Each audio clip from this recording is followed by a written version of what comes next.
Com a graça de Deus e em nome de Jesus, estamos iniciando mais uma transmissão ao vivo aqui no canal O Caminho Estreito. Tema da pregação de hoje: desconstruindo as falsas doutrinas da Trindade e pré-existência de Jesus. Sejam bem-vindos, meus amados irmãos. Se não fossem relevantes essas doutrinas, é claro que o inimigo não teria dado tanta ênfase para elas. A gente vai trazer um estudo. O irmão Flávio ele chegou a apresentar já, do Frank M. Walker. Vou colocar aqui na tela quem foi Frank M. Walker.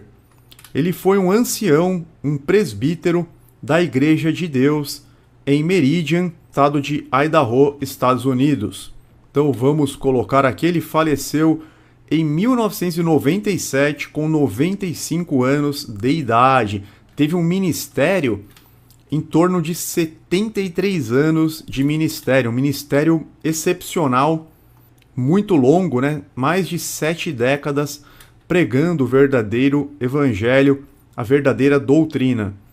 Ele nasceu em 21 de junho de 1902 e faleceu em 13 de setembro de 1997, 95 anos. O óbito foi na cidade de Santa Maria, Idaho, Estados Unidos. Ele foi um notável ministro, escritor e locutor de rádio da Igreja de Deus. Seu apoio de longa data ao sábado do sétimo dia e a doutrina anglo-israelense fez dele uma figura sabatista importante por mais de 75 anos. Olha isso, um ministério de 75 anos, meus irmãos. Ele era um forte defensor do sábado, da guarda do sábado, que é o quarto mandamento de Deus, que, claro, que permanece vigente na nova aliança. Os mandamentos de Deus são cláusulas pétreas, escritos pelo próprio dedo de Deus, imutáveis. Inclusive, a guarda do sábado ela continua no reino milenar e continua no reino eternal, como nós vemos, por exemplo, em Isaías 66. Portanto, ele teve um ministério de 75 anos, influenciando vários grupos da Igreja de Deus, bem como Herbert Armstrong. Nascido em 1902, Frank Walker começou a frequentar a Igreja de Deus em 1922, onde era ministro desde 1924. Aí fala aqui a respeito de seu pai, a respeito de ministros adventistas que deixaram, né, a congregação. 3 ministros adventistas do sétimo dia, Ayler, Rich e Talbert, rejeitaram os ensinamentos de Ellen G. White. Na primavera de 1928, Frank Walker mudou-se para Iowa, onde foi evangelista estadual por 6 anos. Em seguida, ele passou 4 anos em Wisconsin, onde estabeleceu uma igreja em Bruce, localizada no norte de Wisconsin, que em 1931 tornou-se vice-presidente da Associação Geral. Então ele teve um ministério aí bastante relevante, se casou, teve filhos e filhas. O pai dele também era pregador, e ele, como um ancião da Igreja de Deus, de grande proeminência, escreveu contra as falsas doutrinas da Trindade e da pré-existência literal de Jesus. Vou colocar o folheto que ele deixou aqui para vocês na tela. É claro que o folheto está em inglês, mas eu realizei aqui a tradução. Então esse é o folheto original que vocês estão vendo aqui na tela, compartilhado no idioma inglês, mas eu vou trazer a tradução. Nós fizemos uma fiel tradução aqui, ok? Agora vamos para o texto em português. Procuramos fazer da forma melhor possível, mais, digamos assim, literal. Ele começa: e conhecerão a verdade, e a verdade vos libertará. Cita 1 Coríntios 8, 6, parte A. Para nós, porém, há um único Deus, o Pai, de quem vêm todas as coisas e para quem vivemos. A verdade bíblica é clara. Por que todo esse debate sobre o único Deus verdadeiro? E menciona João 13, 17, 3. E seu unigênito Filho, o Senhor Jesus Cristo. Nenhuma trindade ou bidade é ensinada no Novo Testamento. 1 Timóteo 2,5, porque há um só Deus e um só mediador entre Deus e os homens, Jesus Cristo, homem. Então ele coloca essas passagens que são muito evidentes. João 17,3, que não está transcrita aqui, também é uma passagem claríssima. Vamos pegar João 17,3. E a vida eterna é esta, que te conheçam a ti só, por único Deus verdadeiro, e a Jesus Cristo, a quem enviaste. Então, é uma doutrina de salvação ter esse entendimento correto, porque se a pessoa não tiver o entendimento correto de quem é Deus, de quem é Jesus, como ela vai crer no único Deus verdadeiro? Como ela vai crer no único mediador entre Deus e os homens, no Messias, naquele que foi ungido por Deus? Jesus, 100% homem, homem perfeito, sem pecados, gerado pelo poder de Deus no ventre de uma virgem. Jesus é 100% homem, mas não homem comum. Porque um homem comum nasce de um relacionamento normal entre homem e mulher. Jesus ele foi gerado pelo Espírito Santo no ventre de uma virgem. Então ele não herdou o pecado original, a corrupção. Porém, ele continua sendo 100% homem, sem essa corrupção, sem essa inclinação para o mal, mas, mesmo assim, 100% homem. Não tem essa história de 100% Deus e 100% homem. Se ele fosse 1% Deus, 1% de infinito já é totalmente. Se ele fosse 1% Deus, ele já seria o próprio Deus. Porque Deus é infinito. Você não adianta pegar um percentual do infinito, porque não vai diminuir. E se ele fosse 1% homem, ele já não seria Deus, porque a Bíblia diz que Deus não é homem. A Bíblia diz várias vezes que Deus não é homem. Então nós não podemos ir contra verdades bíblicas que são claríssimas. Mas vamos continuar aqui na leitura do folheto de Frank Walker, ancião da Igreja de Deus de Meridian, Idaho, cujo ministério perdurou em torno de 75 anos. O Conselho de Nicéia criou uma divindade triuna gentil, um Deus e 3 pessoas. O debate e a confusão sobre mais de uma pessoa no verdadeiro Deus da Bíblia vieram depois da morte dos apóstolos.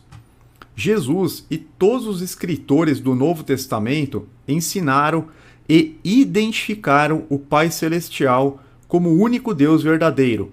Vejamos a oração de Jesus em João 17,3 e sua declaração positiva, que nós acabamos de ler. Ele ensinou que o Pai era o único Deus que tinha vida em si mesmo, João 5,26. Porque assim como o Pai tem vida em si mesmo, assim deu ao Filho que tivesse vida em si mesmo. Observemos também os versículos 27 a 30. A vida que Jesus teve na terra foi dada a ele pelo Pai, e foi o Pai quem ressuscitou Jesus, seu Filho unigênito da sepultura, para a vida eterna. Paulo explica isso em 1 Coríntios 15.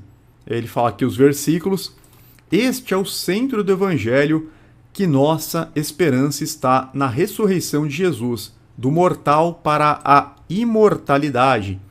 Estas são verdades do Evangelho que não podem ser negadas. Tudo isso prova que Jesus não era Deus se tornando homem em Belém, como muitos amigos ou pessoas honestas foram levadas a acreditar. E como o Pai é o único que tem vida em si mesmo e a deu ao Filho, também não temos fundamentos bíblicos para uma triuna, coeterna ou dual divindade. Paulo não ensinou uma divindade dupla ou triuna. Paulo é muito enfático em 1 Coríntios 8, 4 a 6, sobre essa questão. Não existe nenhum outro Deus senão um. Os gentios tinham muitos deuses, mas para nós há apenas um Deus, o Pai, de quem são todas as coisas.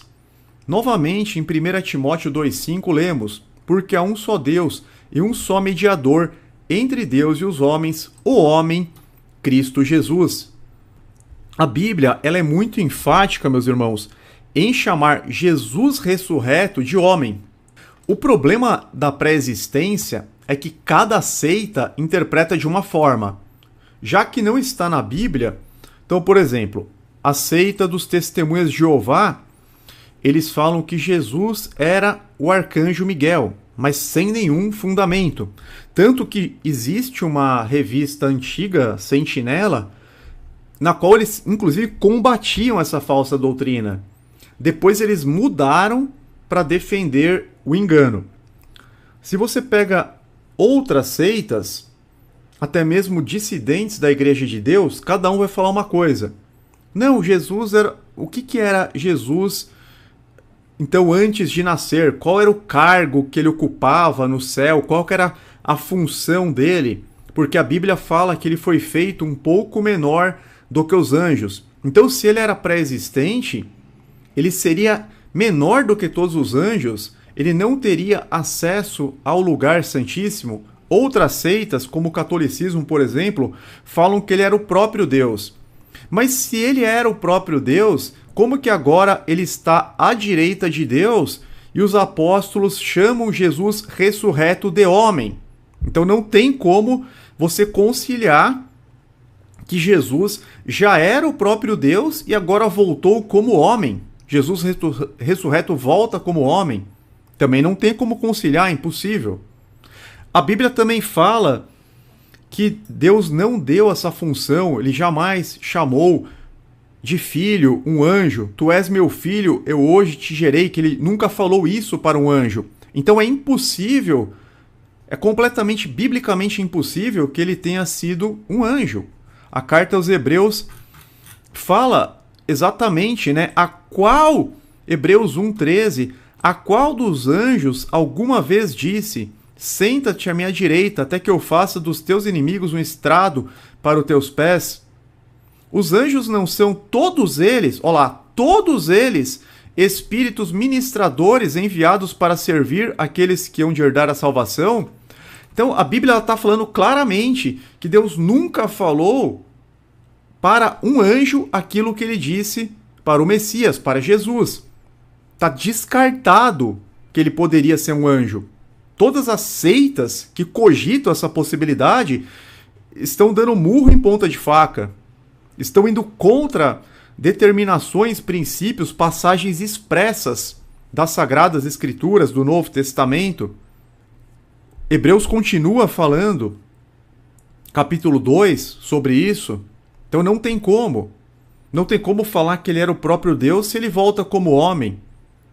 Quando Paulo menciona aqui, meus irmãos, 1 Timóteo 2,5, ele diz claramente: porque há um só Deus e um só mediador entre Deus e os homens, o homem Cristo Jesus. Aqui ele já tinha ressuscitado há o quê? 3 décadas, pelo menos 2 décadas. Jesus já havia, quando ele escreve para Timóteo, Paulo já estava encaminhando para o final da sua carreira, já estava para lá do ano 50, então Jesus já tinha falecido há pelo menos 2 décadas, já estava falando de Jesus ressurreto. Vamos continuar aqui, olha como como tem contradição nas falsas doutrinas. Continuando com o folheto de Frank Walker, presbítero ancião da Igreja de Deus de Meridian, Idaho, cujo ministério perdurou 75 anos.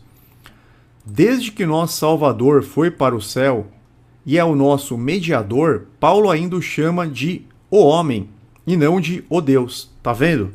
Não tem como conciliar. É na verdade que ele recebeu grande poder e honra de Deus, o Pai, mas ele não é um Deus, e sim um mediador entre Deus e os homens. O que aconteceu? Essa pergunta que ninguém consegue responder. Ninguém que defende a falsa doutrina.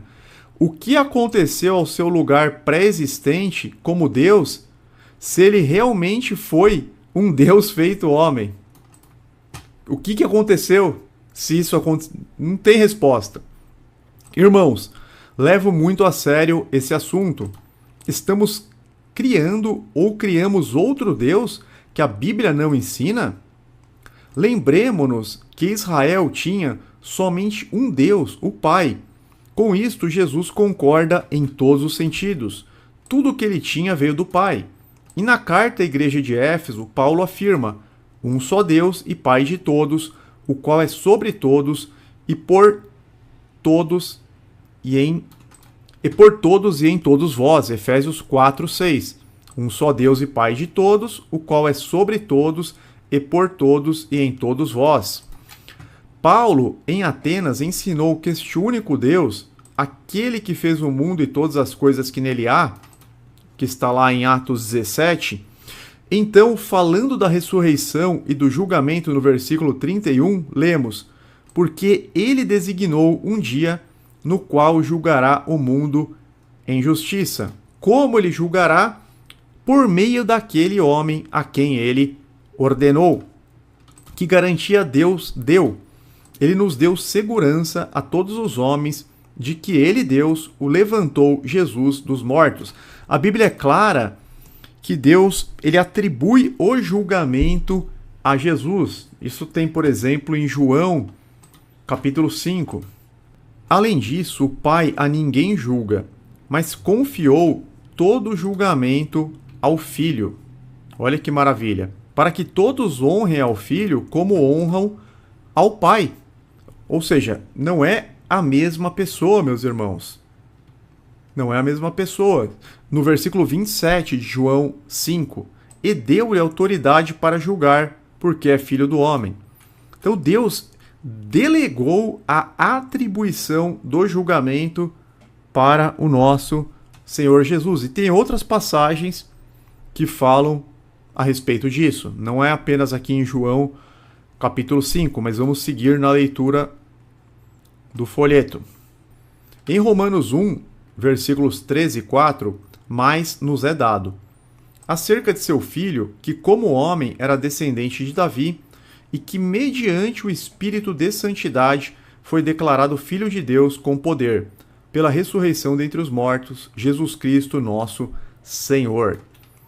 Nestes textos, Paulo está ensinando que o único Deus, o Pai, foi o Criador de todas as coisas, e que a prova final que ele deu de que o homem, Cristo Jesus, era seu filho, foi por sua ressurreição dentre os mortos. Essa seria a prova final, porque se Jesus não fosse o Filho unigênito de Deus, ele não teria sido ressuscitado no corpo incorruptível ao terceiro dia.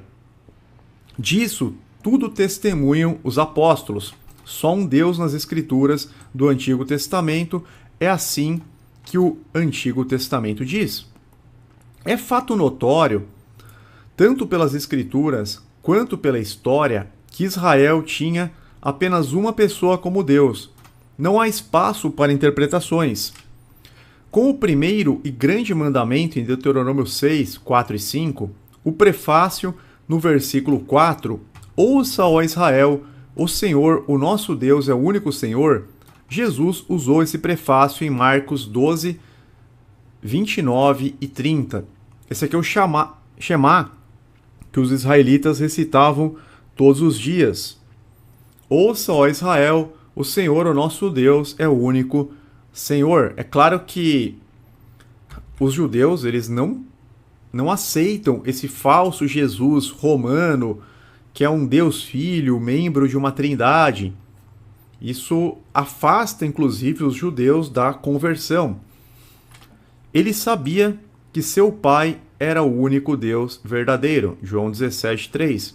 Então vamos pegar Marcos 12, 29. Respondeu Jesus, né? Qual seria o mandamento mais importante? Que um dos mestres da lei lhe perguntou. O mais importante é este: ouve, ó Israel, o Senhor, o nosso Deus, o Senhor é o único Senhor. Olha que interessante, hein? Exatamente o que é anulado pelo dogma católico da Trindade. Prosseguindo, quem é esse único Deus? Agora, não, ele cita Malaquias também. Esse único Deus foi o Criador. Malaquias 2:10. Não temos todos o mesmo Pai? Não somos todos criados pelo mesmo Deus? Malaquias 2:10. Quem é esse único Deus? Será que Malaquias estava errado? Será que todos os profetas, Isaías, Jeremias, Moisés, Elias, Eliseu, será que todos os profetas estavam errados? Quem é esse único Deus? Façamos a leitura de Salmos 83:18. Então reconhecerão que só tu, cujo nome é Senhor, és o Altíssimo sobre toda a terra. Em Isaías 46:9-10, Deus proclama: Eu sou Deus e não há outro. Eu sou Deus e não há outro semelhante a mim. Em Isaías 45:18 diz o mesmo. Em Isaías 44:24, a respeito da criação, Deus diz que ele atuou sozinho por si mesmo. Essa passagem é muito importante. Eu sou o Senhor que fiz todas as coisas, que sozinho estendi os céus, que espalhei a terra por mim mesmo. Porque na falsa doutrina da pré-existência, eles dizem que ele fez a criação física de Gênesis por intermédio de Jesus. Nós vamos trazer, se Deus quiser, se possível, na próxima live, eu vou tentar trazer na próxima live, João capítulo 1, dos versículos 1 até o 18. Eu só preciso revisar a apostila. Posso até trazer uma prévia hoje de alguma coisa, mas a gente vai ver que João 1 não existe nem trindade e nem pré-existência. Eu peguei versículo por versículo. João 1, versículo 1, João 1, versículo 2, João 1, versículo 3, fui até o 18. Peguei a tradução literal do grego, tradução de outras bíblias, de Bíblia Almeida Antiga, de outras edições. Eu posso garantir para os irmãos, a gente vai apresentar, claro, com detalhe, que não existe em João 1 nem trindade, nem pré-existência e ninguém com Deus no princípio. Vocês vão ver isso claramente. Continuando aqui, o que bate com o que Isaías falou. Eu sou o Senhor que fiz todas as coisas, que sozinho estendi os céus, que espalhei a terra por mim mesmo. E também tem outras passagens que revelam que Deus fez tudo sozinho. Salmo 33 fala que foi por meio da palavra dele que tudo se fez. Palavra, que é algo intangível. Palavra é algo incorpóreo. Versículo 6, eu sou o primeiro e sou o último, além de mim não há Deus. Versículo 8 de Isaías 44, vocês são minhas testemunhas. Há outro Deus além de mim? Não, não existe nenhuma outra rocha, não conheço nenhuma. Isaías 44, 8.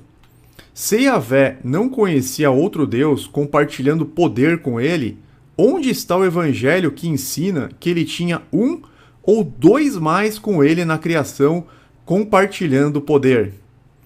Onde está a prova nas Sagradas Escrituras de que devemos acreditar que Jesus era um Deus que se tornou homem em Belém para sermos salvos?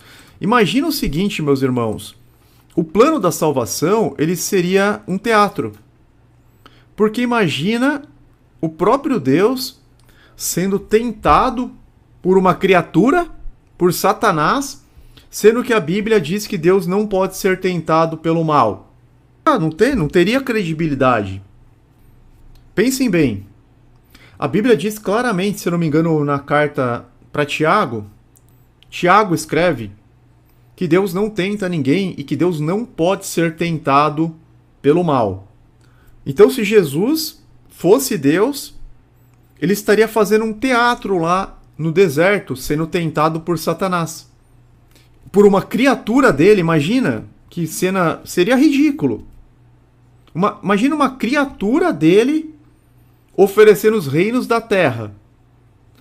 Quando que o diabo iria oferecer os reinos da terra para o Criador do universo, para aquele que criou os céus, terra, mar e tudo que existe? É claro que não faria sentido. Deus não pode ser tentado pelo mal. Satanás tentou um homem. Satanás formulou tentações fortes para um homem, para um ser humano. Então, onde está esta prova? Nas Sagradas Escrituras que Jesus era um Deus que se tornou homem em Belém para sermos salvos? A história e a profecia bíblica revelam a origem desta doutrina. Ela estava na grande apostasia romana de Daniel 7, 25 e 26, e 2 Tessalonicenses 2, do 1 ao 12.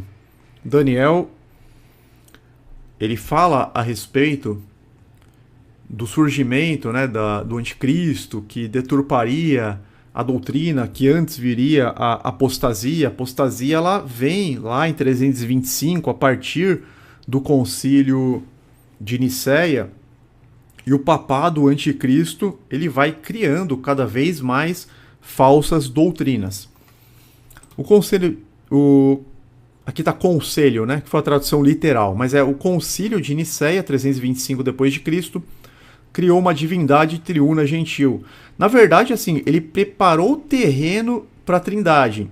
Depois o concílio de Constantinopla, no ano de 381, aí sim, trouxe os três, né? Porque o concílio de Nicéia original mesmo, ele não trata muito a respeito do Espírito Santo. Depois, no concílio de Constantinopla, no ano 381, aí a gente vê a Trindade bem parecida com o que é pregado hoje. Após a morte dos apóstolos, a apostasia veio rapidamente, e logo aqueles pais da igreja primitiva começaram a remodelar o monoteísmo de Israel ou a doutrina de um só Deus. Chegou-se ao clímax da apostasia no concílio de Nicéia e eles deram oficialmente à igreja a doutrina da Trindade de um Deus em 3 pessoas. Essas 3 pessoas coeternas e iguais em todas as coisas da mesma substância, etc. Aí surgiu, né, união hipotástica, todas aquelas coisas. A doutrina de que Jesus era um Deus-homem, Deus encarnado, nasceu cedo entre aqueles padres gregos. Eles sabem que tanto nas antigas escrituras quanto no Novo Testamento existe apenas um Deus, o Pai. Mas eles misturam a sua crença pagã em um Deus trino, como o Deus único das escrituras. Os babilônios tinham uma divindade trina, um Deus, mas 3 pessoas. A gente sabe que não só os babilônios, mas vários povos pagãos. Essa doutrina pagã surgiu com força na apostasia e resultou na Santíssima Trindade, a divindade triuna pagã criada e dada àquela igreja apóstata. Aqueles que se apegaram a qualquer outra doutrina foram rotulados como hereges. Muitos irmãos nossos da igreja primitiva, da época da Reforma, que queriam inclusive uma reforma mais completa, foram perseguidos, foram rotulados como herege. Inclusive teve uma inquisição protestante, porque o protestantismo ele não absorveu a guarda do sábado, ele não aboliu o falso dogma da Trindade, ele manteve a guarda do domingo, né, a adoração ao Deus Sol, ele manteve muitas coisas heréticas, manteve batismo em títulos trinitários, imortalidade da alma, morada no céu. Só que muitos irmãos nossos da época queriam trazer toda a verdadeira doutrina e foram perseguidos. O irmão Flávio está colocando o link pro folheto. Portanto, esta se tornou uma doutrina central da Igreja Romana e foi tão firmemente implantada nas mentes das pessoas que foi transportada pela maioria dos protestantes até o nosso tempo. Foi feita assim, praticamente uma lavagem cerebral. Então, quando você vai ensinar a doutrina bíblica verdadeira para uma pessoa, se ela veio do sistema religioso, é muito mais difícil você desfazer todo aquele pacote de mentiras do que você pregar para uma pessoa que veio do mundão. Porque a pessoa que veio do mundão, ela tá com o HD, digamos assim, vazio. Então você não precisa primeiro formatar o HD para depois trazer as informações. Mas a pessoa que veio do sistema religioso, aí fica bem complicado de você desconstruir tudo que ela aprendeu, às vezes desde a infância. Então é muito mais difícil você trazer a verdade do que desconstruir a mentira, do que desconstruir o engano. O irmão Mateus colocou exatamente excelente exemplo. Então é justamente isso. É muito difícil, por exemplo, você pregar para um teólogo, você pregar para um pastor um pouco mais estudioso. É mais ou menos quando Jesus estava tentando pregar para Nicodemos, que Nicodemos não conseguia entender nenhuma palavra do que ele estava falando. É praticamente a mesma situação. Você vai pregar para um teólogo, para um doutor, para um exegeta, para uma pessoa aí que tem títulos, estudos. É Jesus pregando para Nicodemos em João capítulo 3. Você é mestre em Israel e não consegue entender o que eu estou te falando? Vamos pegar aqui essa passagem, quando Jesus fala aquilo para Nicodemos. Evangelho de João 3,10. Disse Jesus: você é mestre em Israel e não entende essas coisas? Então é o que acontece. Quando a gente tenta pregar, é muito mais difícil. Então, por isso que é mais fácil as pessoas mais humildes, que têm o coração mais aberto, né, receberem a verdadeira doutrina e se converterem, do que os mestres. A gente vê que no tempo de Jesus, pouquíssimos mestres, pouquíssimos escribas, doutores da lei, pouquíssimos líderes religiosos se converteram. Basicamente a gente vê a conversão de Nicodemos e José de Arimateia, né? José de Arimateia requisitou o corpo dele para Pilatos. Ele foi sepultado no jardim, num sepulcro no jardim José de Arimateia, e Nicodemos aparentemente se converteu também. Ele também se dirigiu a Pilatos no final. Mas 99,999 lá dos mestres, dos doutores, não se converteram. Continuando aqui, 3 pessoas ou 2 em um Deus não é bíblico nem razoável. Então essa se tornou uma doutrina central da Igreja Romana e foi tão firmemente implantada nas mentes das pessoas que foi transportada pela maioria dos protestantes até o nosso tempo. É um consenso, né, entre os protestantes, esse dogma aí católico romano de Constantino. Para mais detalhes, leia a Trindade em As Duas Babilônias, de Hiscox, e no volume 2 da História da Igreja Cristã, por Philip Scaff. Certamente são obras que estão em inglês, né, porque são recomendadas aqui pelo presbítero Frank Walker. A doutrina da encarnação veio com a doutrina da Trindade, oriunda da apostasia, não da Bíblia. Construir sobre uma premissa falsa é perigoso. Gálatas 1, 6-9. A origem desta falsa doutrina da Trindade começou com a falsa premissa daqueles padres gregos de que o Salvador tinha que ser um ser divino, ou um Deus, antes de sua encarnação para salvar a humanidade, que é totalmente contra a Bíblia, porque Paulo fala lá em Romanos 5,9 justamente o contrário. 5,19. Logo, assim como por meio da desobediência de um só homem muitos foram feitos pecadores, assim também por meio da obediência de um único homem muitos serão feitos justos. Então, essa doutrina dos padres gregos, que pegou todo o meio protestante, ela é frontalmente contrária à Bíblia, mas assim, claramente. Porque eles falam, não, Jesus é Deus, por isso que ele nos salvou. Não, é completamente errado isso. Romanos 5,19. Logo, assim como por meio da desobediência de um só homem, de Adão, muitos foram feitos pecadores, assim também por meio da obediência de um único homem. Está escrito, assim também por meio da obediência de um único homem, muitos serão feitos justos. Essa é a doutrina bíblica. O primeiro Adão, ele era um homem perfeito, ele não tinha inclinação para o mal, mas ele pecou, ele caiu, ele cedeu à tentação.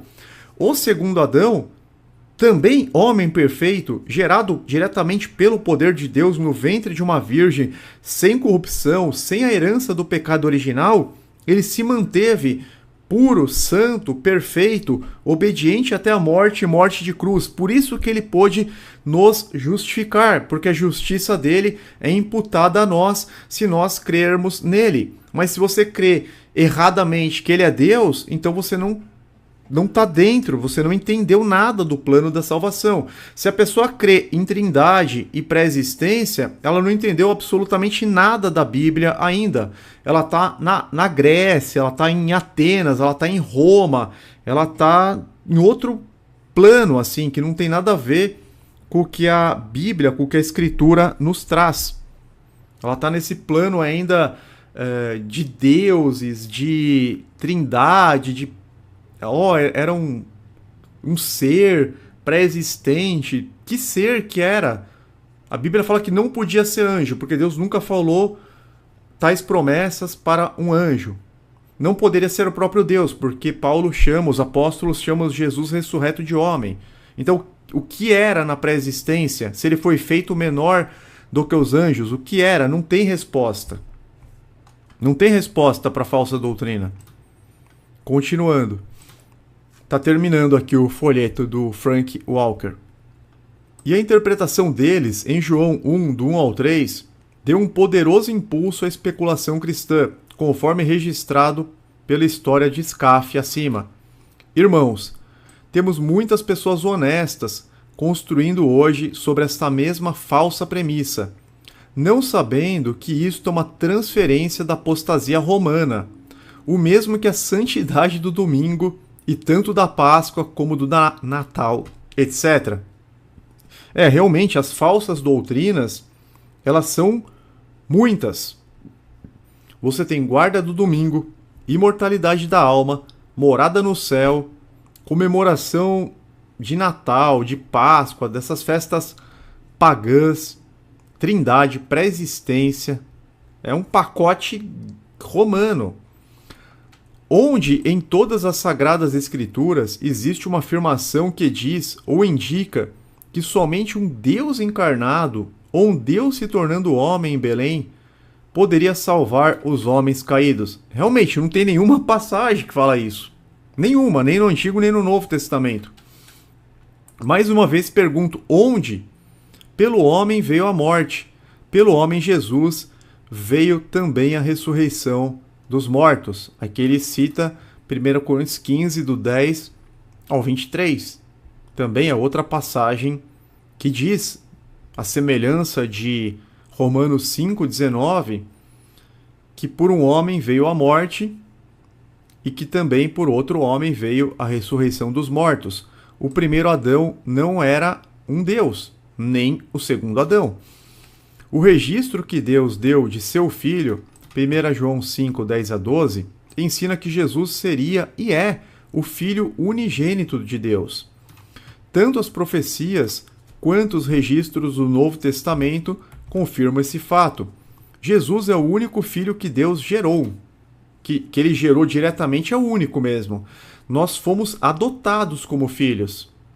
Quando nós cremos em Cristo, quando nós nos convertemos, quando nós nos arrependemos de nossos pecados, abandonamos nossos pecados, cremos que Jesus é o nosso Salvador, que Ele carregou as nossas iniquidades na cruz, que Ele foi esmagado, morto, transpassado em razão dos nossos delitos.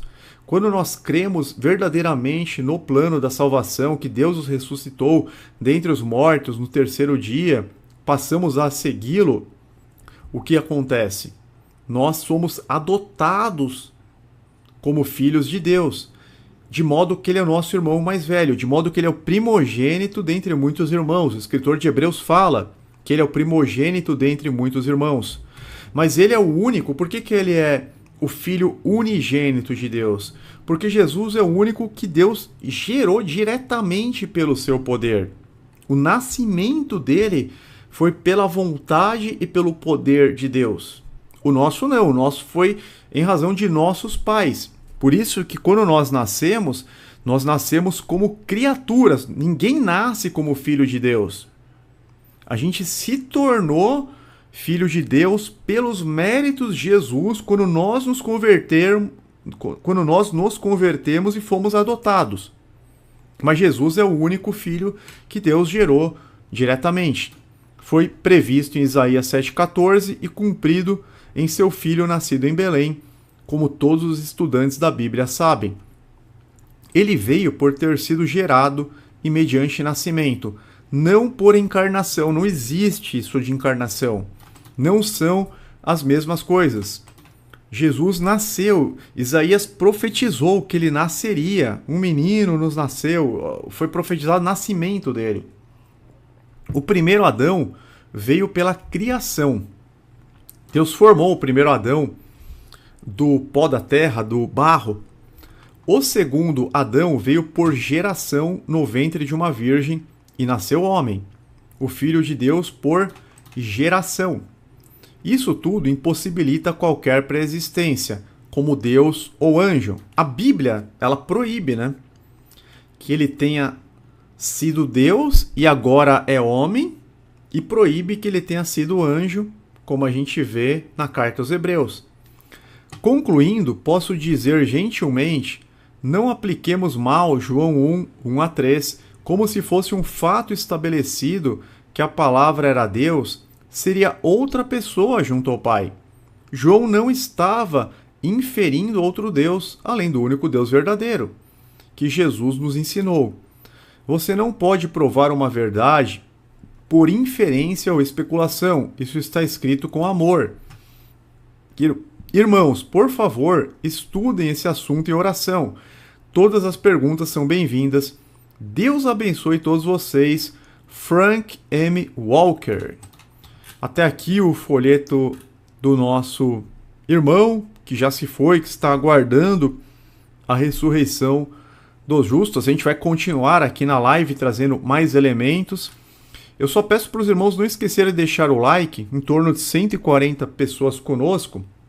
O like vai nos ajudar a alcançar mais almas com esta tão importante verdade que tem implicação para a doutrina da salvação. Eu quero trazer para vocês o Catecismo Jacobiano. O irmão Mateus colocou, ufa, pensei que a live acabaria. Não, quero trazer para vocês também o Catecismo Jacobiano. O que é isso? Ele surgiu na Polônia por irmãos também que não acreditavam nem em trindade, nem em pré-existência. Vamos lá pegar aqui. Tá aqui na tela, né? Catecismo Jacobiano. É que assim, quase todo mundo associa catecismo com a Igreja Católica, né? Com o catecismo católico. Mas a gente vai explicar que não é bem isso, tá, meus irmãos? Deixa eu pegar a definição. Acho que eu acabei não...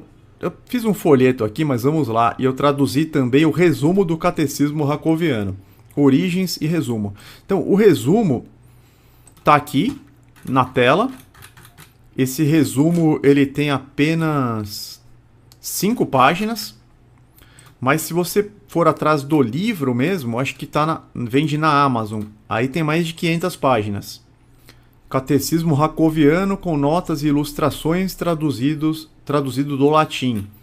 Então, é uma obra que tem 528 páginas.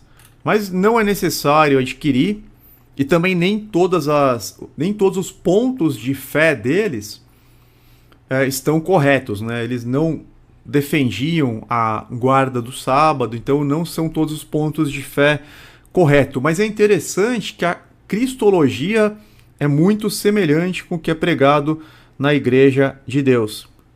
Então, eu traduzi esse folheto que é do espanhol, alguns pontos de fé, algumas seções desse folheto. Eu vou trazer para vocês a tradução e também comentários que eu fiz. Mas quando for comentário meu, tá escrito, né? Anotações minhas, eu aviso os irmãos.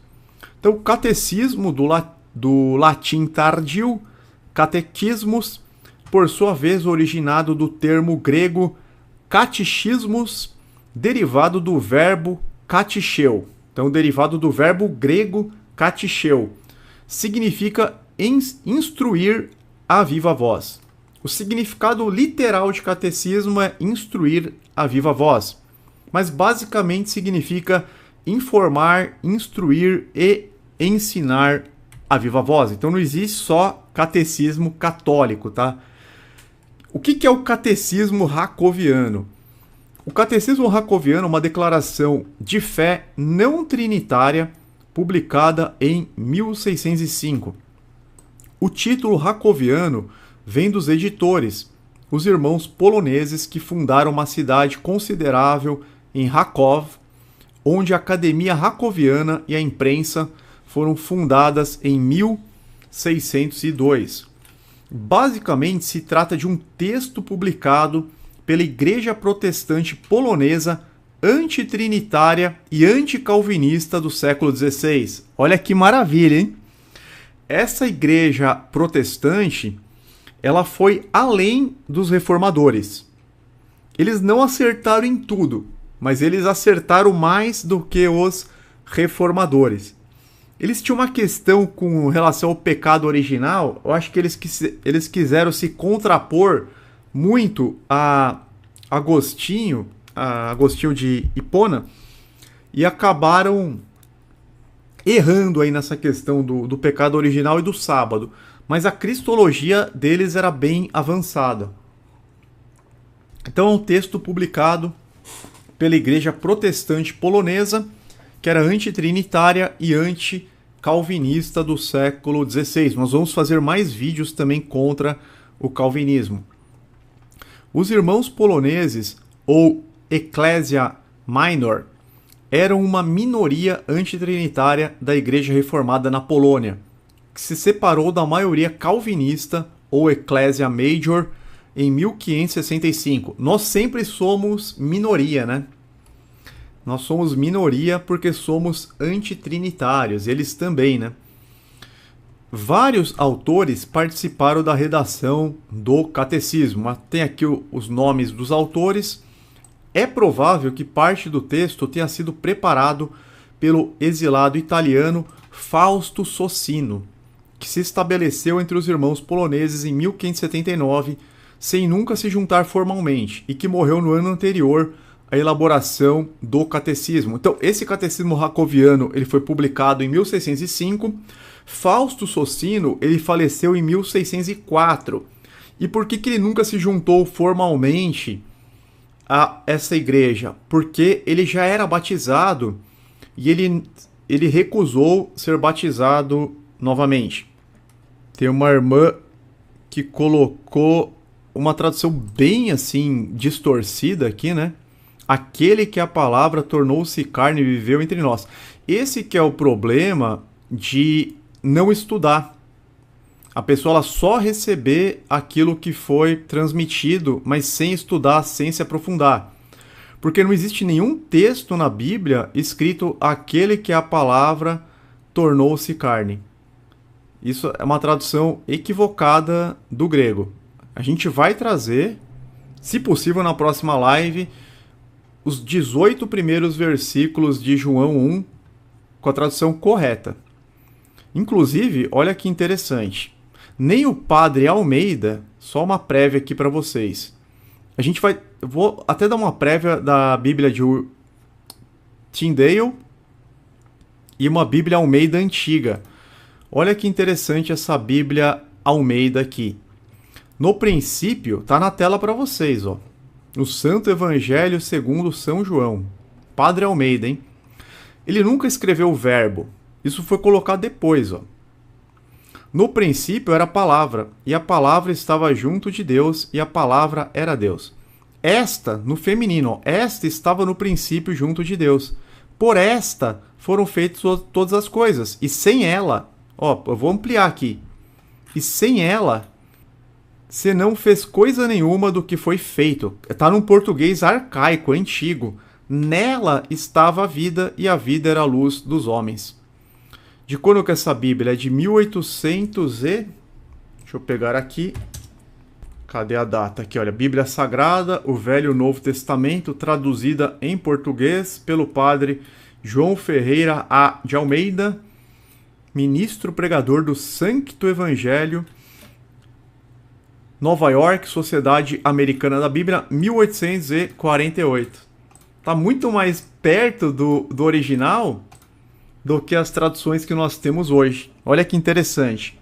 Vou trazer para vocês também a Bíblia de Tyndale, que ele acabou sendo considerado um herege porque ele coloca a palavra não como uma pessoa, mas como a palavra mesmo.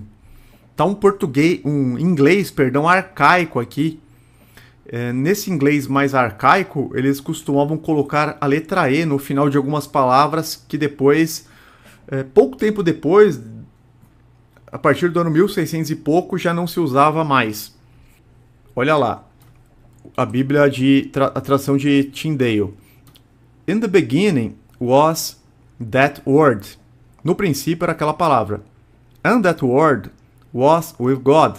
And God was with that word. A tradução que nós conhecemos, né? E a palavra estava com Deus, ou junto a Deus, e Deus era a palavra. The same was in the beginning with God. Esta estava no princípio com Deus. All things were made by it. Todas as coisas foram feitas por ela. It não é uma pessoa, porque no inglês it é para coisas. A palavra é uma coisa incorpórea, intangível. Então você vê que William Tyndale, ele não trata a palavra como uma pessoa. All things were made by it. Isso aqui é a escrita dele, ó. É um manuscrito de William Tyndale. All things were made by it. And without it was made no things that made was. E sem ela, nada do que foi feito teria sido feito. Ele continua falando without it. Sem ela, sem isto, sem algo que não é uma pessoa, um ser humano, uma divindade. It é coisa. Olha que interessante. And it was life. It de novo, ó. And life was and the light shined in darkness. E a luz brilhou nas trevas. Então você vê que ele não trata também a palavra como uma outra pessoa, a própria palavra de Deus. Pela palavra de Deus, todas as coisas foram feitas, como nós vemos no Antigo Testamento, como nós vemos em toda a Bíblia.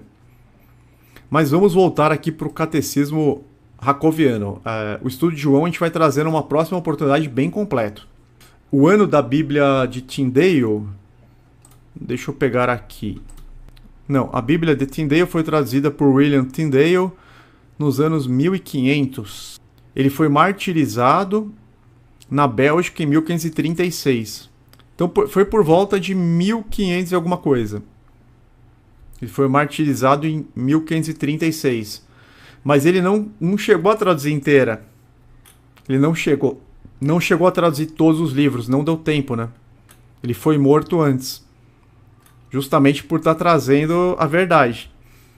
O engano é muito terrível, mas vamos lá. Mas pelo menos ele traduziu João. Vamos continuar aqui com o catecismo jacobiano. Então, Fausto Socino, do movimento sociniano, ele chegou a se juntar a eles, mas não formalmente, né, porque ele não aceitou receber novamente o batismo. A Eclésia Minor sobreviveu na Polônia até 1658, quando foi proibida pela Câmara Baixa do Parlamento da Polônia na Contra-Reforma Católica Romana. Olha lá, eles foram perseguidos, meus irmãos, eles foram proibidos na Contra-Reforma Católica Romana. Então quem traz a verdade é muito perseguido. Esses não trinitários e seu catecismo mais tarde se tornaram conhecidos como socinianos, devido à proeminência dada aos escritos de Fausto Socino após sua morte. Em agosto de 1650, John Milton licenciou o Catecismo Jacobiano para publicação por William Dugard, professor e impressor inglês. Em 2 de abril de 1652, o parlamento inglês votou para apreender e queimar todas as cópias em circulação. Perseguição ferrenha, hein? Uma edição latina revisada do Catecismo Jacobiano apareceu em 1680, em Amsterdã, revisada pelo neto de Socino e pelo bisneto. Esta foi a base da tradução inglesa de Thomas Rees de 1818. Então vejamos o resumo de alguns pontos de fé. É um tanto quanto simples, né? Porque isso aqui é um resumo, mas é bem parecido com o que temos hoje, assim. Seção 2, salvação. Somente Deus é imortal por natureza. Creio que eles estão dizendo de forma primária, né? Imortal, assim, primariamente. O ser humano foi criado mortal por Deus. Desprovido de Deus e abandonado a si mesmo, todo ser humano perecerá e desaparecerá para sempre. O ser humano foi criado por Deus com a intenção de se tornar imortal. Esta imortalidade está reservada para aqueles que têm fé em Deus e em Cristo e que eles santifiquem seu caráter e conduta. É claro que está bem simples aqui, mas vamos às passagens relacionadas aos pontos de fé, que ele fala que somente Deus é imortal por natureza, digamos assim, primariamente, e que o ser humano foi criado mortal por Deus. Mesmo Adão e Eva, a gente vê em Gênesis 3:22, que eles não eram imortais como Deus. Eles tinham acesso à árvore da vida. Gênesis 3:22, então disse o Senhor Deus: agora o homem se tornou como um de nós, conhecendo o bem e o mal. Não se deve, pois, permitir que ele também tome do fruto da árvore da vida e o coma e viva para sempre. Então eles foram proibidos de acessar a árvore da vida, de modo que acabaram perecendo. Agora, Jesus Cristo, ele está num corpo que não sofre corrupção, porque Deus concedeu a ele a imortalidade.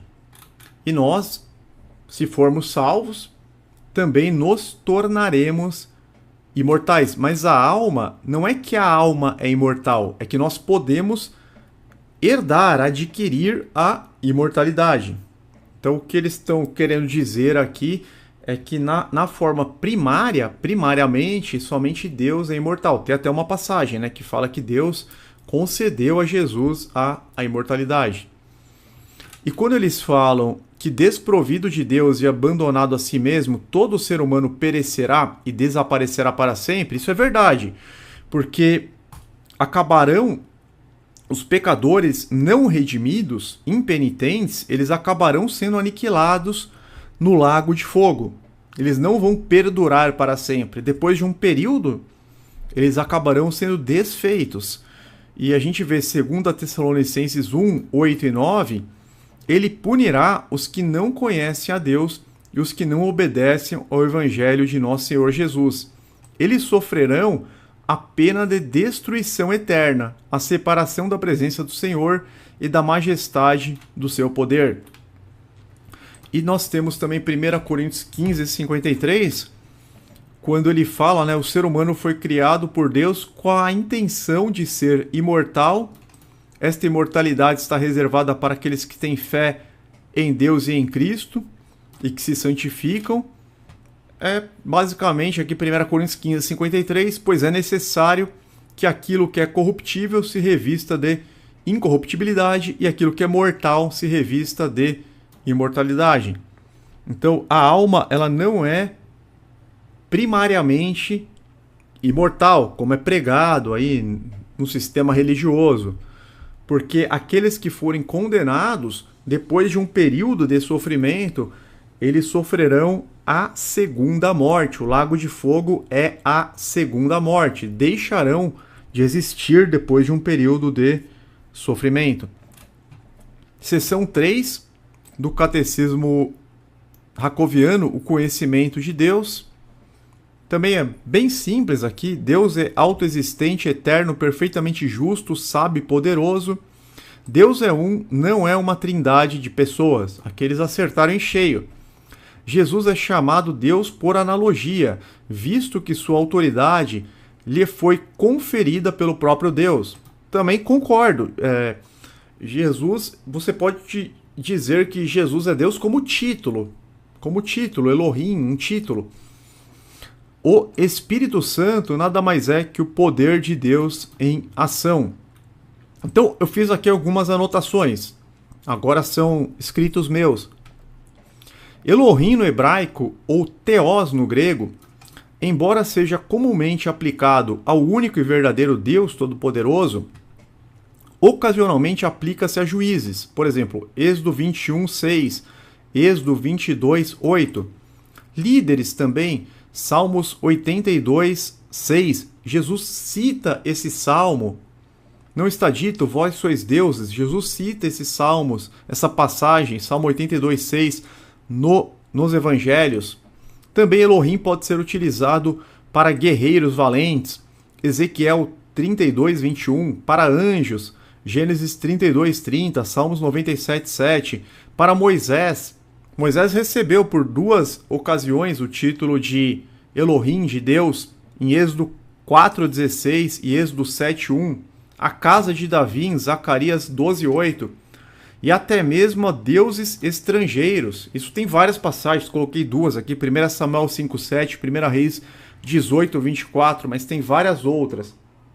Quando que a gente vê Jesus sendo referido como Theos ou como Elohim? No Salmo 45:6, que é repetido em Hebreus 1. Mas olha que interessante, a nota da Bíblia de Jerusalém, item D, página 909, comentando o Salmo 45:6. O grego traduz: teu trono, ó Deus, vendo no termo Elohim, vocativo qualificando o rei. Este título protocolar é de fato aplicado ao Messias, Isaías 9:6, assim como aos chefes e aos juízes, Êxodo 22:8, Salmos 82:6, e a Moisés, Êxodo 4:16, 7:1, e a casa de Davi, Zacarias 12:8. Então, aqui é muito claro que Elohim aqui é um título. No caso, título vocativo qualificando o rei. Isso é repetido em Hebreus 1. Não está dizendo que Jesus é Yahvé, não está dizendo que Jesus é o próprio Deus Todo-Poderoso, porque senão Moisés também seria. Vamos pegar aqui duas passagens em que Moisés foi chamado de Deus. Êxodo 4:16. Pode pegar na sua Bíblia Almeida, você vai ver que está escrito isso. E ele falará por ti ao povo. Ou seja, Arão, né? Arão falará por ti ao povo. E acontecerá que ele te será por boca, e tu lhe serás por Deus. Então, ele foi colocado diante de Arão com essa autoridade. E tu lhe serás por Elohim. Êxodo 7:1 também. Então disse o Senhor a Moisés: vê que te constituí como Deus sobre Faraó, e Arão teu irmão será o teu profeta. Mas é óbvio que Moisés não era Deus, meus irmãos. Deus é título. Até mesmo Abraão foi chamado de Elohim. Vocês sabiam que Abraão foi chamado de Deus? Abraão foi chamado de Deus. Aonde? Gênesis 23:6. Gênesis 23:6, olha lá. Ouve-nos, meu Senhor. Está traduzido aqui como príncipe poderoso. Só que, na verdade, ouve-nos, meu Senhor, Elohim. És no meio de nós. Enterra a tua morta na mais escolhida de nossas sepulturas. Nenhum de nós te vedará a sua sepultura para enterrar a tua morta. Quando Abraão foi enterrar Sara, que havia falecido, aqueles homens o chamaram de Deus, de Elohim.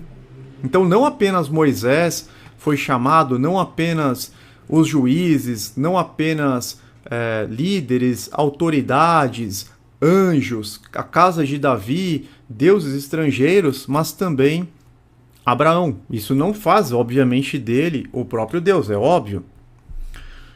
Agora a seção 4 do Catecismo Jacobiano. o conhecimento de Cristo. Essa seção 4, meus irmãos, ela é muito forte. Está bem assim perto do que nós cremos. Olha que interessante, vou pedir para os irmãos prestarem atenção aqui. Seção 4, o conhecimento de Cristo. Que o original aqui que eu tenho, né? Na verdade não é o original, eu obtive esse resumo em espanhol, não achei em português, não achei em inglês, é muito difícil achar. Também não valeria a pena comprar na Amazon o livro todo, porque não são todos os pontos de fé mas que estão corretos, mas vamos ler a seção 4. Deus é o Pai de Jesus Cristo. Jesus não é Deus, mas um ser humano que é filho de Deus.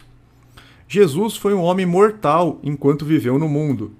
Depois de sua ressurreição entre os mortos, por obra de Deus, Jesus tornou-se um ser imortal. Tá perfeito. Depois de sua ressurreição entre os mortos, por obra de Deus, Jesus tornou-se um ser imortal.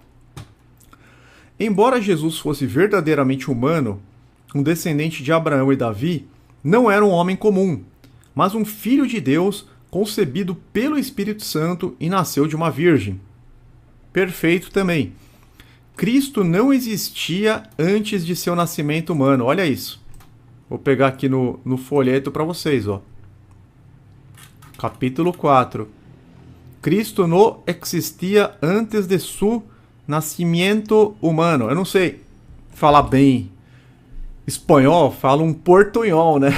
Faz tempo que eu não viajo para nenhum país aí. Acho que foi a última vez no Chile em 2018. Depois dei um pulo do Paraguai em 2019, mas faz tempo, né? Cristo não existia antes de seu nascimento humano. Mas vamos para o português. Vamos para a tradução. Exceto como um plano na mente de Deus. Este plano foi profetizado nas Sagradas Escrituras. Perfeito também. Jesus não teve natureza ou substância divina durante sua vida no mundo. Sua divindade é uma divindade adquirida, tendo sido concedido poder e autoridade para falar e agir em nome de Deus. Essa confissão ela é muito perfeita, né? Porque Jesus ele fala exatamente isso, que ele estava falando aquelas palavras conforme o Pai lhe havia dado, conforme o Pai lhe havia ordenado. Ele falou: de mim mesmo eu nada posso. Ele recebeu o poder e autoridade da parte de Deus. Ele foi ungido por Deus, ou seja, por alguém maior do que ele. A gente vê ele sendo ungido quando ele sai das águas do batismo, lá em Mateus 3,16. Atos 10 também fala que ele foi ungido por ocasião do batismo. Atos 2, 21, 22 fala a respeito do homem, Jesus, que foi usado por Deus, que Deus operou por intermédio dele, sinais e maravilhas. Olha que interessante, vamos pegar aqui na Almeida Corrigida Fiel, Atos 2, 22. Homens israelitas, escutai estas palavras. A Jesus Nazareno, homem aprovado por Deus entre vós, com maravilhas, prodígios e sinais, que Deus por ele fez no meio de vós, como vós mesmos bem sabeis. Então Deus operou aqueles prodígios, sinais e maravilhas por intermédio de Jesus. A Jesus Nazareno, homem aprovado por Deus entre vós, com maravilhas, prodígios e sinais que Deus fez por intermédio dele. Olha que perfeito aqui esse entendimento, mais uma vez falando de Jesus ressurreto, provado por Deus, olha, que Deus fez entre vocês por intermédio dele. Deus não fez milagres por intermédio de Elias, por intermédio de Moisés, por intermédio de Eliseu. Jesus não disse para os apóstolos que eles fariam coisas ainda maiores. A sombra dos apóstolos traziam cura para os enfermos. Você vê no livro de Atos a sombra dos apóstolos trazendo cura para os enfermos. Jesus disse, né, que eles fariam coisas ainda maiores, que o tempo dele havia terminado na terra. Então aqui está perfeito, olha. Sua divindade é uma divindade adquirida, no sentido de ter recebido a unção divina, né, o poder do alto, tendo sido concedido poder e autoridade para falar e agir em nome de Deus. Os fariseus perguntavam: com que autoridade você faz essas coisas? Não perguntavam para ele com que autoridade você faz essas coisas? Desde que ressuscitou, Jesus recebeu o nome que significa acima de todos os nomes, e todos devemos nos curvar diante dele por maior glória de Deus, seu Pai. A doutrina da Trindade é uma forma moderna do espírito do anticristo. Isso está na confissão de fé deles, lá de 1600, hein? Então, eles tentaram avançar mais na reforma, mas não foi aceito. A Bíblia, agora são anotações minhas. Aquilo eu estava lendo, a confissão de fé, agora são anotações minhas. A Bíblia revela claramente que somente o Deus Todo-Poderoso tem vida eterna em si mesmo primariamente. Jesus a recebeu por concessão da fonte primária, que é Deus. João 5,26. Pois, da mesma forma como o Pai tem vida em si mesmo, ele concedeu ao Filho ter vida em si mesmo. O fato de Jesus ser chamado de Cristo torna impossível que ele seja Deus. Trata-se de um impeditivo intransponível. Isso porque Cristo é o termo usado em português para traduzir a palavra grega Christos, que significa ungido. O termo grego, por sua vez, é uma tradução do termo hebraico Machia, transliterado para o português como Messias. Portanto, se ele for ungido, ele não pode ser Deus. São coisas incompatíveis. O ungido necessariamente é ungido por alguém maior. Deus não pode ser ungido, pois Deus é a própria fonte da unção. Deus não precisa de unção, e não haveria quem pudesse ungí-lo. Jesus foi ungido no batismo, como vemos em Mateus 3,16, quando o Espírito de Deus desceu sobre ele, cumprindo-se a profecia de Isaías 61, ficando descartada a hipótese de pré-existência. E Atos 10 confirma isso. Vamos pegar capítulo 10, versículo 37 e 38. Sabem o que aconteceu em toda a Judéia, começando na Galiléia, depois do batismo que João pregou, como Deus ungiu a Jesus de Nazaré com o Espírito Santo e poder.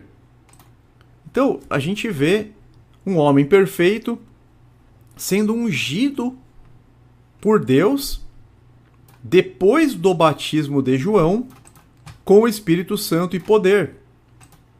Vou ler de novo, olha.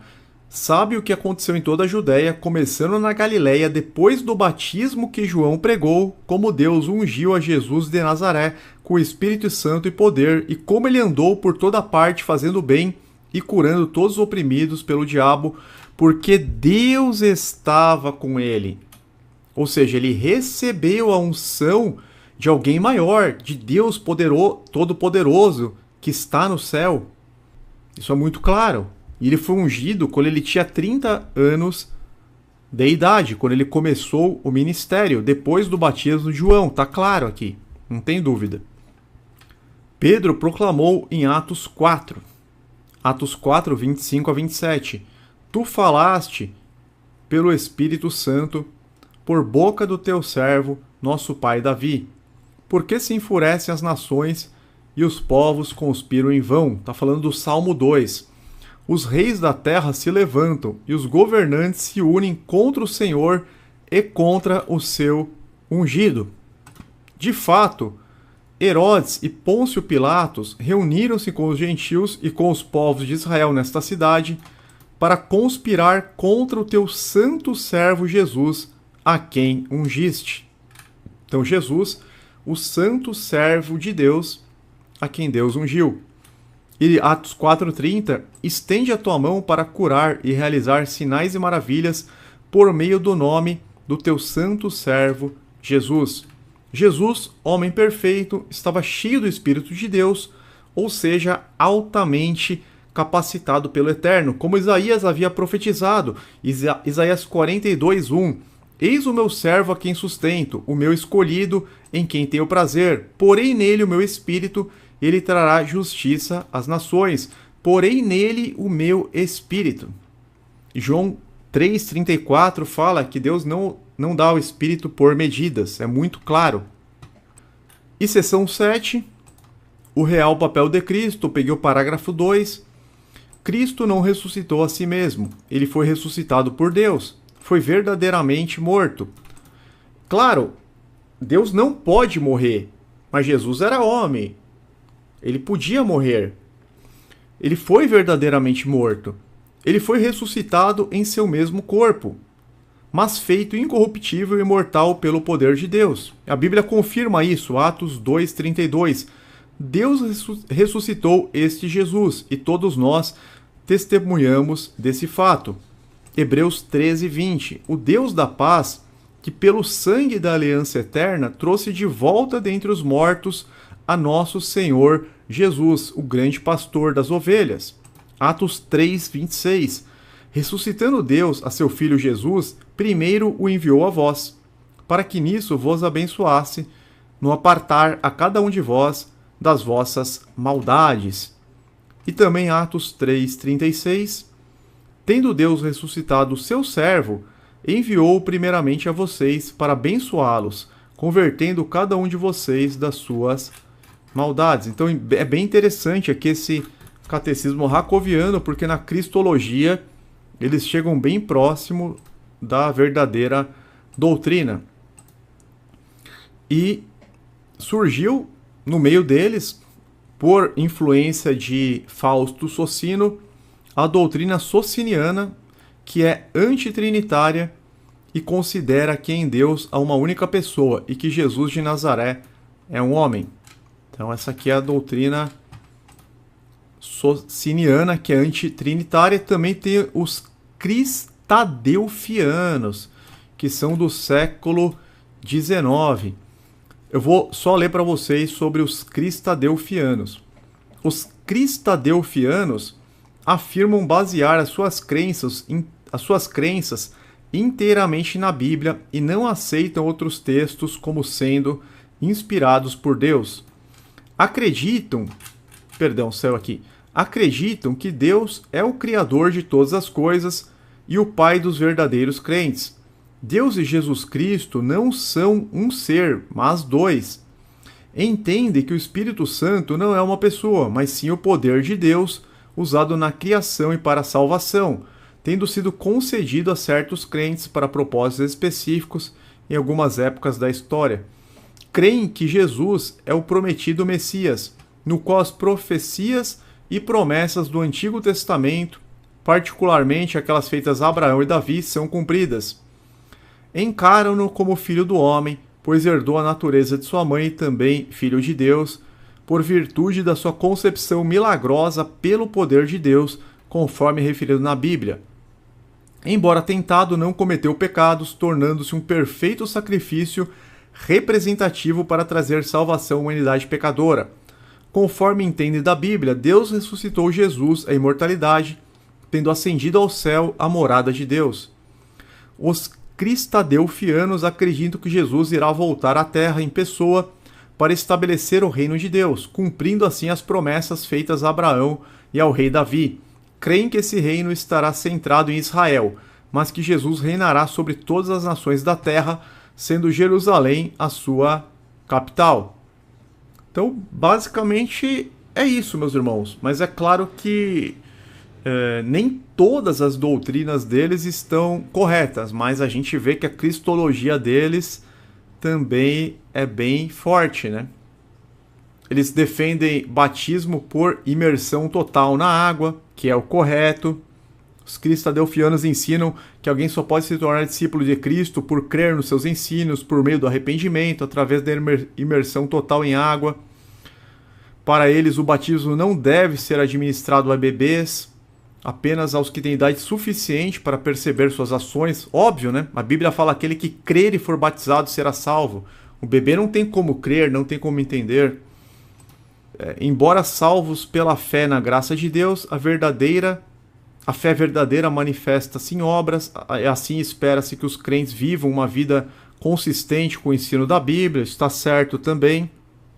Creem que depois da morte os crentes estão num estado de não existência, também chamado sono da alma, não tendo conhecimento de nada até a ressurreição quando Jesus voltar. Isso está certo também, o estado dos mortos, né?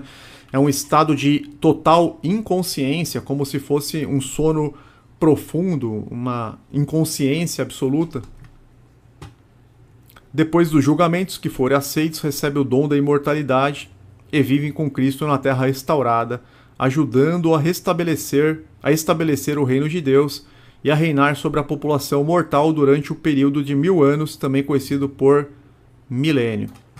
Então, tá vendo? A gente está trazendo aqui outros crentes que são antitrinitários e que também não acreditam na falsa doutrina da pré-existência. Esse assunto tem muito ainda o que falar, mas acredito que a gente já está com um bom tempo aí de live. Eu vou pedir para os irmãos, se alguém esqueceu do like, para deixar agora, né, para que a gente consiga alcançar mais pessoas. Eu acabei não conseguindo ver muita coisa do chat. Tá tendo um debate bom aí no chat, parece. O irmão Flávio tá respondendo aí as dúvidas.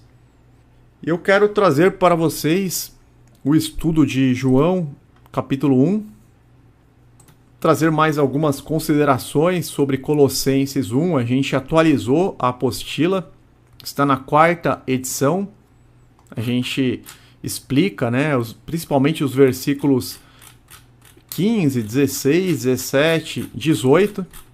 Ele é antes de todas as coisas e nele tudo subsiste. A gente traz a tradução mais correta, mais precisa.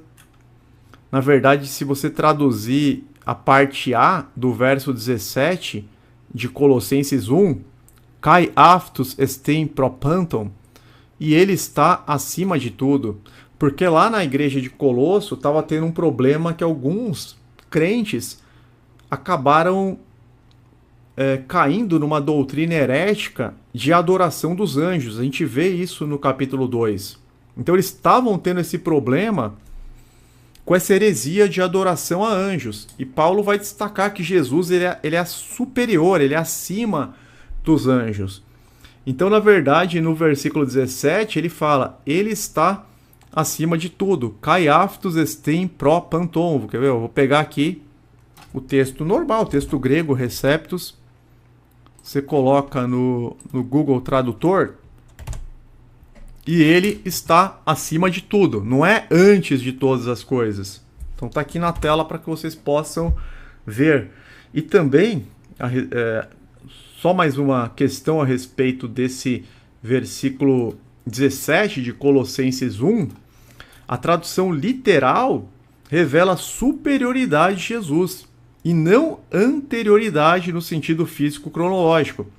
E segundo a tradução da Bíblia Diaglott, de 1884, que também pega o mesmo texto grego da Almeida, da King James, eles traduziram da seguinte forma: And he is advance of all, and the things all in him has been placed together.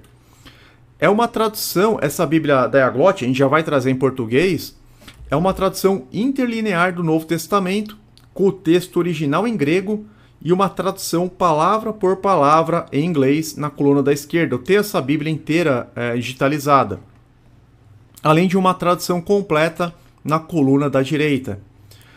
Traduzido Colossenses 1,17 para o português, também temos a conotação de superioridade de Jesus, não pré-existência. Olha como a tradução fica perfeita. E ele está à frente de todos, e todas as coisas nele foram colocadas juntas. Parecido com e ele está acima de tudo, ele está à frente de todos. Ou seja, sempre no sentido de superioridade, de primazia, não de pré-existência, meus irmãos. A Bíblia diz expressamente que Deus sujeitou a Jesus o mundo que há de vir, como nós vemos em Hebreus 2:5. Não foi a anjos que ele sujeitou o mundo que há de vir, a respeito do qual estamos falando. Então, mais uma passagem que fala que é da nova criação, e mais uma passagem que fala que ele não sujeitou o mundo que há de vir a anjos, ficando completamente impossível defender que Jesus era um anjo, ou que Jesus era um arcanjo, ou era um espírito. Isso não tem essa defesa, é impossível. Não foi a anjos que ele sujeitou o mundo que há de vir a respeito do qual estamos falando. Mas alguém em certo lugar testemunhou dizendo: que é o homem para que com ele te importes, e o filho do homem para que com ele te preocupes. Está falando Salmo 8, de homem. Homem, tu o fizeste um pouco menor do que os anjos, e o coroaste de glória e de honra. Por que Jesus foi feito um pouco menor do que os anjos? Porque, tal como os anjos, ele não tinha a inclinação para o mal, para o pecado, ele não veio de uma matriz corrompida. Nós viemos de uma fonte, de uma matriz corrompida. Porque Adão e Eva, eles tinham caído, eles tinham já se corrompido quando eles começaram a se reproduzir. Então nós temos essa inclinação para o mal. Só que os anjos não têm. Tanto que os anjos que pecaram, eles não têm perdão. Vocês têm essa consciência, né? Os anjos que pecaram não têm perdão. Por que nós temos perdão? Porque nós temos essa inclinação ruim, mas nós podemos nos converter e progredir em santidade, mas a gente não consegue ser absolutamente perfeito. Agora, os anjos santos, aquele 2/3 que não abandonou a Deus, eles têm a capacidade de não pecar e também, tal como Jesus tinha, né? E também o corpo incorruptível. Mas Jesus ele não tinha o corpo incorruptível. Por isso, tu fizeste um pouco menor do que os anjos e o coroaste de glória e de honra. Ou seja, tu fizeste sem essa matriz corrompida, sem essa inclinação para o mal, foi gerado diretamente pelo poder de Deus, mas num corpo frágil. Por isso, tu fizeste um pouco menor do que os anjos e o coroaste. Depois ele foi coroado. Tudo sujeitaste debaixo de seus pés. Ao lhe sujeitar todas as coisas, nada deixou que não lhe estivesse sujeito. Agora, porém, ainda não vemos que todas as coisas lhe estejam sujeitas. Vemos, todavia, aquele que... Olha lá. Vemos, todavia, aquele que por um pouco foi feito menor do que os anjos, Jesus, coroado de honra e de glória por ter sofrido a morte. Então, a pessoa, para defender a falsa doutrina da pré-existência de Jesus, ela tem que defender que ele era pré-existente, mas menor do que os anjos. Totalmente absurdo, né? Então ele morava no céu, não tinha acesso ao lugar santíssimo, como a gente vê em Hebreus 9. Hebreus 9 fala agora, né? Ele se apresentou no lugar santíssimo, então ele não tinha acesso ao lugar santíssimo, e ele era menor do que todos os anjos. Tá vendo como é impossível defender a pré-existência de Jesus? Era um homem no céu? Não tem como, não consigo entender quem defende. Então vemos, todavia, aquele que por um pouco foi feito menor do que os anjos, Jesus, coroado de honra e glória por ter sofrido a morte, para que pela graça de Deus em favor de todos experimentasse a morte. Nós lemos Hebreus 2, do 5 ao 9.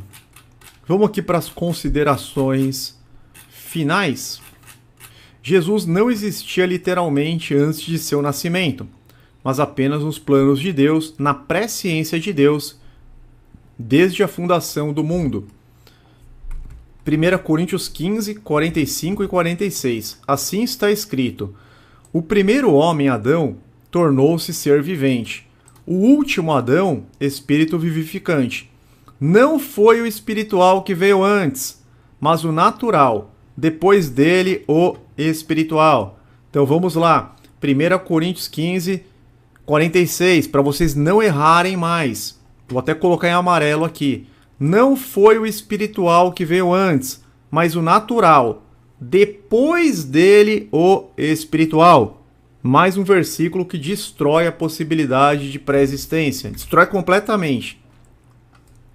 Não há qualquer menção sobre Jesus ao lado do trono de Deus no Antigo Testamento, mas há várias menções nesse sentido no Novo Testamento, após a sua morte e ressurreição. Entre elas podemos citar Marcos 16, 19, Atos 7, 55, 56, Atos 2, 32, 33, Romanos 8, 34, Hebreus 1, 3, Apocalipse 5, 6. Então, meus irmãos, no Novo Testamento tem várias passagens que nós vemos Jesus à direita de Deus, à destra de Deus. Mas o Antigo Testamento, embora seja muito maior do que o Novo, não tem nenhuma. O Antigo Testamento ele é muito maior do que o Novo, e mesmo assim não existe nenhuma única menção de Jesus ao lado do trono de Deus no Antigo. Meus irmãos, o rei Ciro que derrotou a Babilônia ao final do cativeiro dos judeus também não era literalmente pré-existente. Quando Isaías liberou a profecia abaixo sobre Jerusalém, ainda não tinha sido invadida e Ciro ainda não havia nascido. Então olha que interessante, como é pré-ciência e não pré-existência de Ciro, do rei Ciro. Isaías 45, 1 e 2. Assim diz o Senhor ao seu ungido a Ciro, cuja mão direita seguro com firmeza para subjugar as nações diante dele e arrancar a armadura de seus reis, para abrir portas diante dele, de modo que as portas não estejam trancadas. Eu irei adiante de você e aplanarei montes, derrubarei portas de bronze e romperei trancas de ferro. Jesus ele não está falando literalmente com Ciro quando ele diz, eu irei adiante de você. Assim diz o Senhor a seu ungido a Ciro, cuja mão direita seguro com firmeza. Ciro ele foi nascer uns 150 anos depois, meus irmãos. Isso aqui é pré-ciência de Deus. Não podemos confundir as centenas de profecias a respeito de Jesus com a existência de fato de Jesus, o qual foi gerado pelo poder de Deus no ventre de uma virgem, conforme Isaías 7,14 e Lucas 1,35. Jeremias também não era literalmente pré-existente, contudo, nos planos de Deus, Jeremias já era profeta das nações antes mesmo de sua concepção. Jeremias 1, 4 e 5, a palavra do Senhor veio a mim dizendo, antes de formá-lo no ventre, eu o escolhi. Antes de você nascer, eu o separei e o designei profeta às nações. As passagens abaixo também provam que Jesus não pré-existia. Caso contrário, os anjos repreenderiam Satanás em nome de Jesus, que se tornou cabeça dos anjos e não em nome do próprio Deus. Então, olha, mais uma prova que Jesus não existia por ocasião do Antigo Testamento, dos profetas. Zacarias 3, 1 a 3. Depois disso, ele me mostrou o sumo sacerdote Josué diante do anjo do Senhor, e Satanás à sua direita para acusá-lo. O anjo do Senhor disse a Satanás, o Senhor o repreenda, Satanás. O Senhor que escolheu Jerusalém o repreenda. Este homem não parece um tição tirado do fogo? Ora, Josué, vestido de roupas impuras, estava de pé diante do anjo. No texto hebraico da passagem acima, vemos claramente o tetragrama, que nós sabemos que remete ao nome de Deus, Yahvé, se referindo a Deus Todo-Poderoso. Então aqui, quando está Senhor, está o tetragrama, que remete a Deus, ao nome de Deus. Agora, vocês acham que os anjos estariam desrespeitando Jesus, que se tornou cabeça dos anjos? Claro que não. Isso prova que ele não pré-existia. Porque se ele fosse pré-existente, os anjos repreenderiam Satanás, que estava acusando o sumo sacerdote Josué, em nome de Jesus, e não em nome do próprio Deus. No mesmo sentido, a gente vê Judas 1,9. Contudo, nem mesmo o arcanjo Miguel, quando estava disputando com o diabo acerca do corpo de Moisés, ousou fazer acusação injuriosa contra ele, mas disse, o Senhor o repreenda. Por que também falou a respeito de Deus? Se Jesus agora é o cabeça dos anjos. porque Jesus não existia literalmente. Portanto, concluímos que a Bíblia não contempla a doutrina de pré-existência, não existindo fundamentação nos textos sagrados, nem mesmo qualquer ensinamento de Jesus e dos apóstolos nesse sentido. É claro que tem muito mais para falar sobre o assunto e falaremos em outras oportunidades, se Deus quiser e permitir. O irmão Flávio colocou: Jesus é segundo Adão, claramente revelado isso em Romanos 5. Sim, e 1 Coríntios 15 também. Ele é chamado de último Adão. Creio que pudemos aí trazer, informações importantes. Vamos ficando por aqui, já está tarde, os irmãos precisam dormir. Agradeço a presença e a participação de todos. Não a nós, Senhor, nenhuma glória para nós, mas se ao teu nome, por teu amor, por tua fidelidade, porque dele, por ele e para ele são todas as coisas. Glória, pois, eternamente a Deus e ao nosso Senhor Jesus. Amém. Jesus Cristo, meus irmãos, ele é o primogênito da nova criação. Aqui não vai dar tempo da gente falar tudo hoje, mas a carta aos Colossenses revela claramente, toda a carta, que ele é o primogênito da nova criação. Ele é o primeiro. Ele é o primeiro da nova criação. Em Cristo, nós nos tornamos novas criaturas, a feitura de Cristo, para que possamos herdar novos céus e nova terra. Então Deus prometeu que fará novos céus e nova terra, que é a regeneração, claro, que é a regeneração de todas as coisas desta terra. O reino milenar é para isso, 1000 anos para restauração. Mas só poderá acessar os novos céus e a nova terra, novos céus muito significando nova liderança, Nova liderança e uma nova terra totalmente regenerada, só poderá fazer morada, habitar em novos céus e nova terra, aqueles que se tornarem novas criaturas. Jesus, ele é o primogênito dentre as novas criaturas. Em Cristo nós nos tornamos novas criaturas. E quando ele voltar, se perseverarmos, nós teremos o corpo como o dele, o corpo corruptível, de modo que ele é o primogênito dentre muitos irmãos e com ele seremos co-herdeiros. Então a Bíblia, ela só faz sentido, o plano da salvação só faz sentido se nós descartarmos completamente esses enganos romanos, pagãos, da trindade pré-existência literal de Jesus. Meus irmãos, eu conto com os comentários. Por favor, deixem muitos comentários para que a gente possa ganhar relevância. E fiquem todos na paz e na proteção do Eterno, em nome de nosso Senhor